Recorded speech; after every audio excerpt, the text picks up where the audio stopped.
વિશ્વ નિજાનંદીના મંગલ પ્રેમ પ્રણામ સુંદર સાહજી। અત્યારે અમે પદ્માવતીપુરી ધામ પન્નાની અંદર ઉપસ્થિત છીએ। ત્યારે છત્રસાલ મહારાજનું મિલન કઈ રીતના થયું એ વિશે કિશનદાસજી મહારાજ વાત કરશે। કિશનદાસજી મહારાજ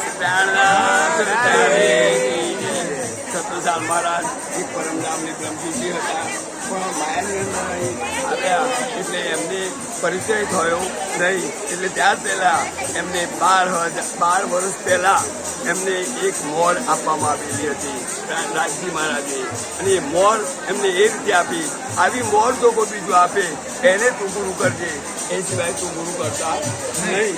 એટલે છત્રસાલ મહારાજ પ્યારનાજીની મુલાકાત કરી અને મુલાકાત કરીને દૂર બેઠા તો પ્યારનાજીએ જો નજીક બોલાયા, હજુ થોડા નજીક આવો, એટલે છત્રસાલ મહારાજ થોડા નજીક આવ્યા, એમ કરતો બિલકુલ નજીક બોલાયા અને પછી કહ્યું પ્યારનાજીએ, હવે તમે મારા પંજામાં આવી ગયા છો।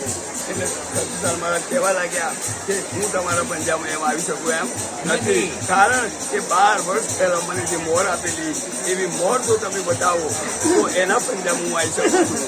એટલે પ્યારનાજીને તરત જ કહ્યું કે આ લે, એમની પથારીના નીચેથી મોર બતાવી કે જોઈ લો આ તમારી મોર, અને જોઈને ખુશ થઈ અને પછી કહ્યું હવે હું તમારા પંજાબમાં આવેલો છું।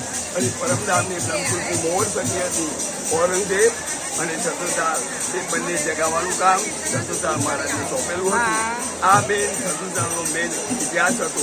બોલો શ્રી પ્રાણનાથ, બોલો શ્રી પ્રાણનાથ પ્યારે કી જય, પદ્માવતીપુરી ધામ કી જય, आज का आनंद की जय, सर्व सुंदर साथ की जय, बोल बोल पंजे वाले